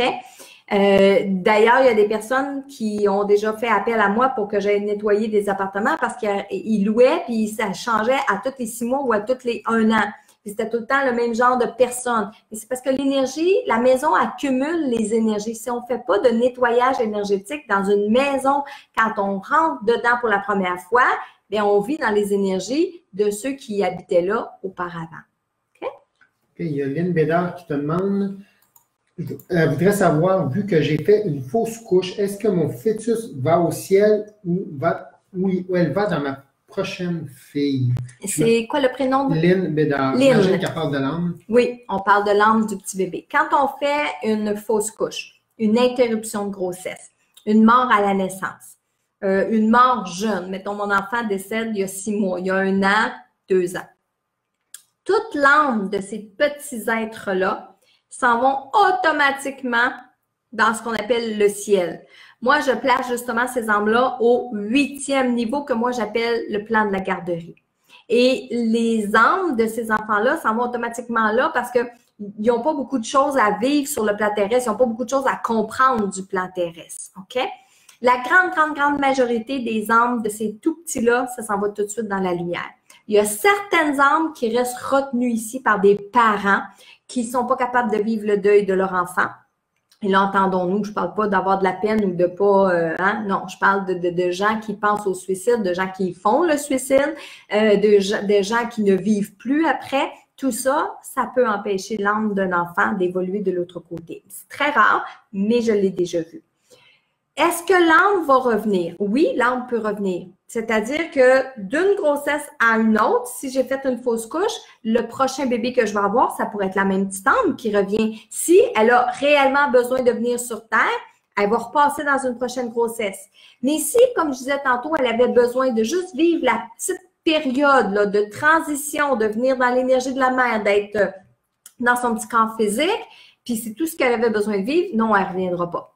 Et cette âme-là, si on lui parle, si on y croit qu'elle existe, elle va nous attendre, même si ça va nous prendre à nous 40, 50 ou 60 ans avant de mourir. Elle va nous attendre de l'autre côté. Pourquoi une âme va se réincarner ailleurs? C'est souvent une âme à qui on ne parle plus après. Une âme on ne pense pas que ça existe. OK? Donc, cette âme-là, elle n'attendra pas après une personne qui ne croit pas en elle. Elle va se retrouver sur le plan des enfants, puis elle va remonter plus haut dans l'énergie jusqu'au moment de vouloir se réincarner à nouveau sur le plan terrestre. Bon. Il y a Ghislain Caron qui demande combien de vies on peut avoir? Ghislain, indéfini. Indéfini parce que certaines personnes vont accomplir leur mission de vie en peut-être 5 vies. Et il y en a d'autres, ça va leur en prendre 75. OK? Puis oui, c'est intentionnel de faire 5 vies puis 75. Il n'y a pas un nombre, c'est un peu comme tantôt je disais dans le livre de notre vie de l'autre côté, il n'est pas écrit qu'on va mourir à telle date, à telle heure. Il est écrit qu'on va mourir quand notre mission de vie va se terminer. Si d'une mission de vie à une autre, je prends un petit karma à chaque fois, ça va me prendre beaucoup plus de vie. Si je prends un grand karma à chaque fois, ça va me prendre moins de vie. Je vais répondre aussi, si vous me permettez, Ghislain, à plusieurs questions dans cette question-là, parce que beaucoup de gens qui me disent, Marilyn, est-ce que l'âme, quand elle vient sur Terre, une fois qu'on a terminé, est-ce qu'on s'en va dans dans un autre univers? Ma croyance est oui. Une fois qu'on a fini tout ce qu'on avait à venir vivre sur le plan terrestre, notre âme, oui, peut se réincarner dans un autre univers parce que je crois qu'il y a plusieurs autres univers. Maintenant, j'ai aussi lu une des questions je pense que c'est Christina qui la posait. Comment on fait pour être le plus parfait possible ou qu'est-ce qu'on fait pour savoir qu'on est parfait et qu'on ne viendra pas sur Terre? Je peux vous dire que vous puis moi, en ce moment, qui écoutez la vidéo, qui a posé la question, on n'en est pas dans nos dernières vies, puis on n'est pas sur le plan de la perfection. D'ailleurs, on dit la perfection n'est pas de ce monde.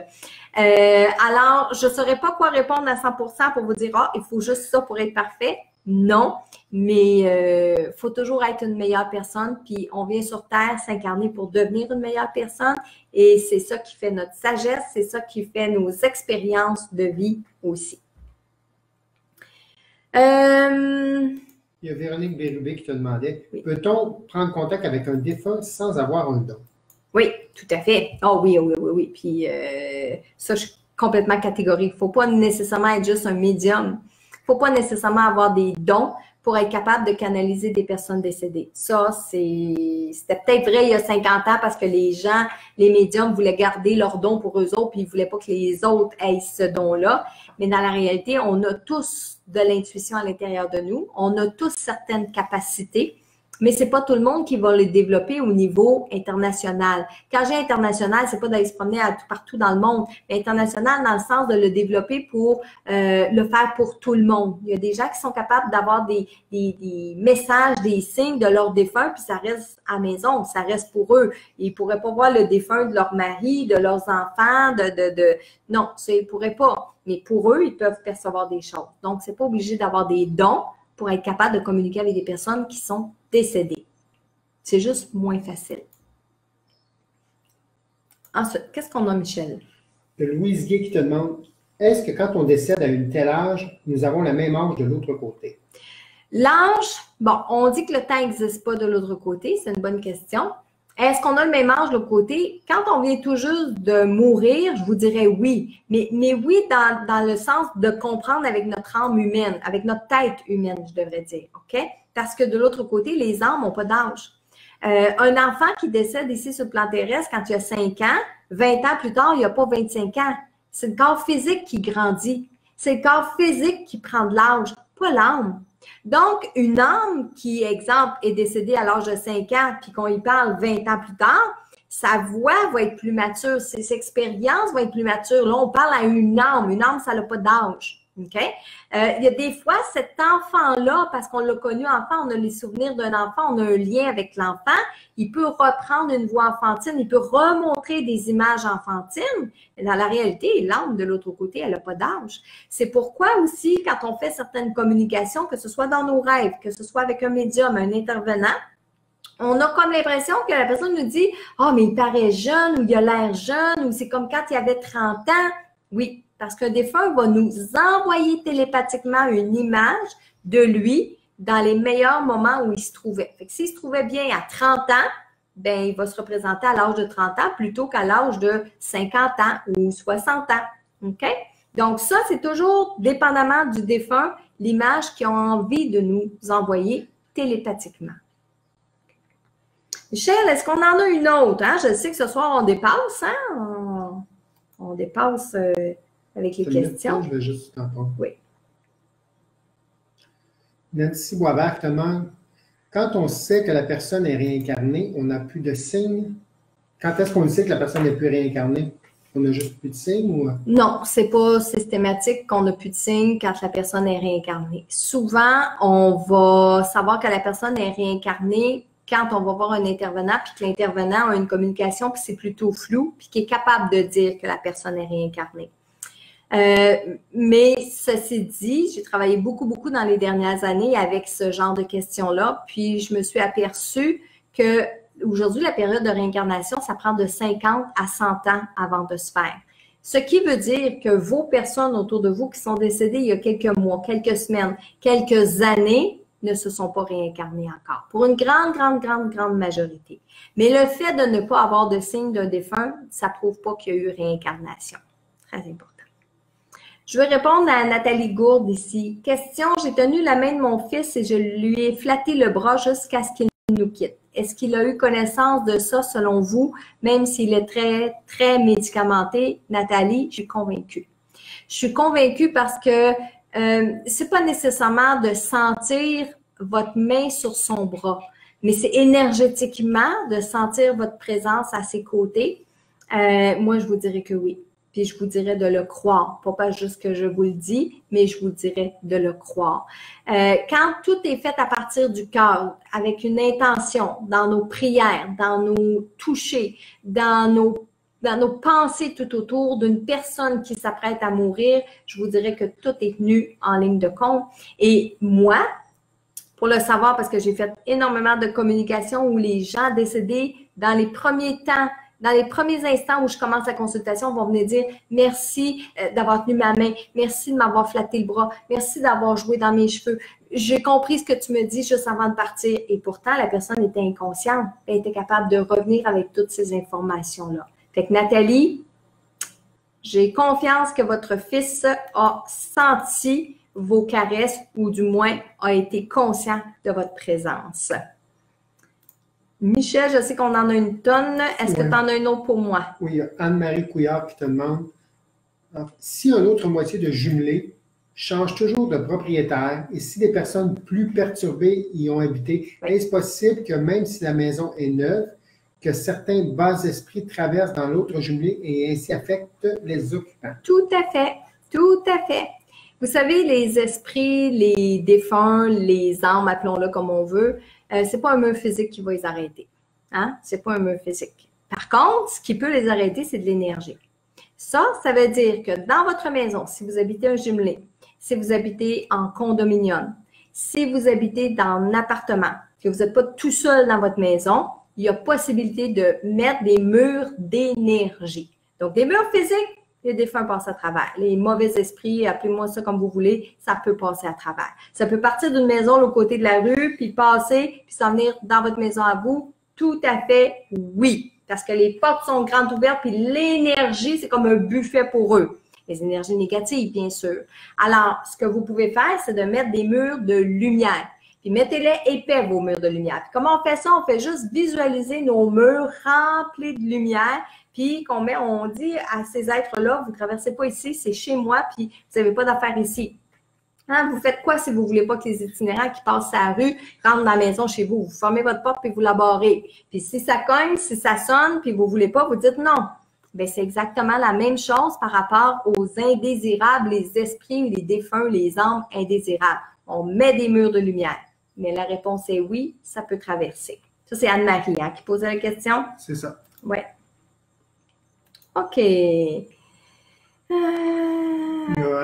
Henriette, toi, tu viens d'avoir moi aussi. Bon, quand on perd un bébé de 3 mois de gestation, est-ce qu'on peut savoir quel était son sexe? Physiologiquement, je ne sais pas. Physiologiquement, je ne sais pas si... Ben là, je vous parle vraiment physiologiquement. Je ne sais pas si le sexe du bébé est complet à 3 mois. Je ne sais pas si au moment où on accouche, où il y a la fausse couche, si on est capable de le voir, physiologiquement, je ne serais pas capable de vous répondre. Maintenant, au niveau de l'âme, est-ce qu'on est capable? Oui, c'est déjà arrivé. C'est déjà arrivé qu'en communication, c'était clair que c'est un garçon, alors que la personne, elle a perdu son bébé et elle ne savait pas. C'était clair. Mais il y a d'autres cas où c'était pas clair.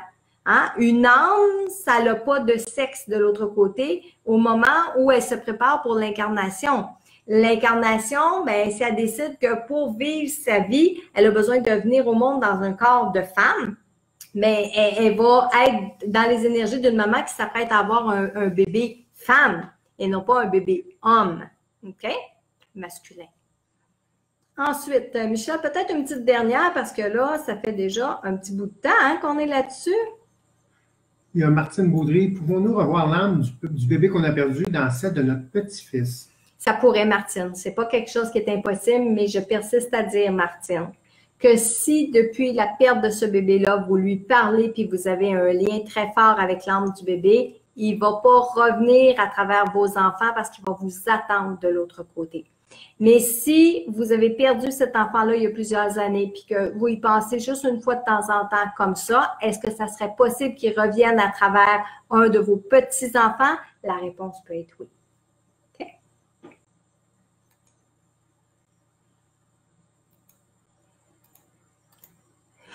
On regarde les questions, hein? Est-ce que tu continues? Une petite dernière, vas-y. Donc, il y a Nicolas Haché, je ne l'ai pas lu, donc j'y vais comme ça. Vas-y. Se peut-il qu'il y ait une personne décédée après une longue maladie, a aimé le moment de son décès? Donc, si une personne décédée à une longue maladie a aimé le moment de son décès.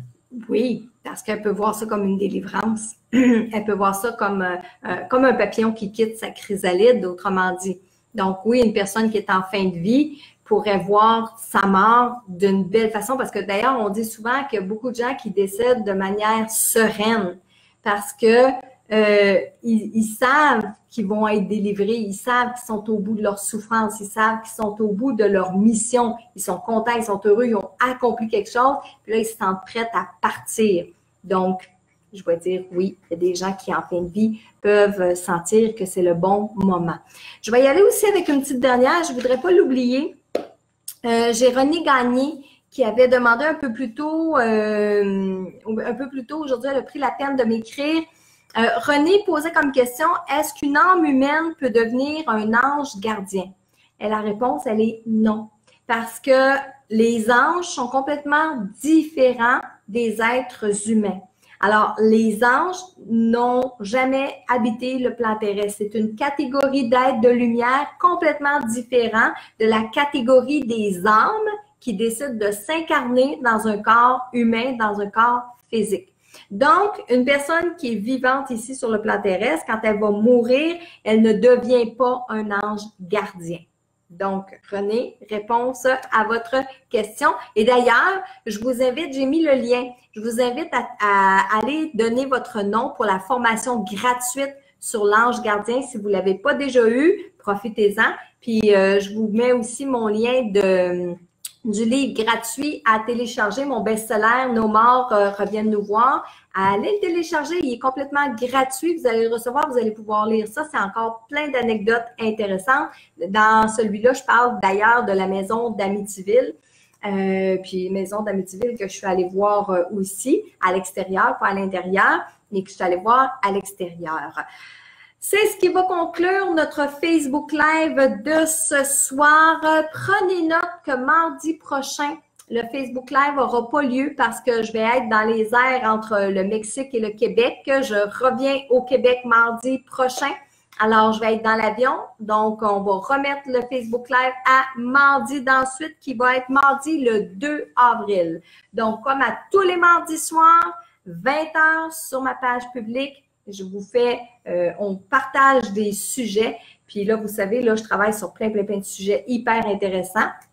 Donc, on a encore quelques mois devant nous pour partager tous ces beaux sujets-là. Les commentaires sont les bienvenus. Encore une fois, si vous n'avez pas cliqué j'aime ou un petit bonhomme ou un petit cœur, etc. Et aussi, si vous n'avez pas encore réservé vos billets de conférence, c'est le temps de le faire. Et je vous rappelle que le calendrier pour les conférences en région va sortir à la mi-avril environ. Fait que sur ce, je vous dis un énorme merci d'avoir été présent avec nous ce soir. Et dans les jours qui vont venir, je vais essayer de répondre à quelques questions qui n'ont pas été répondues ce soir. Bonsoir tout le monde!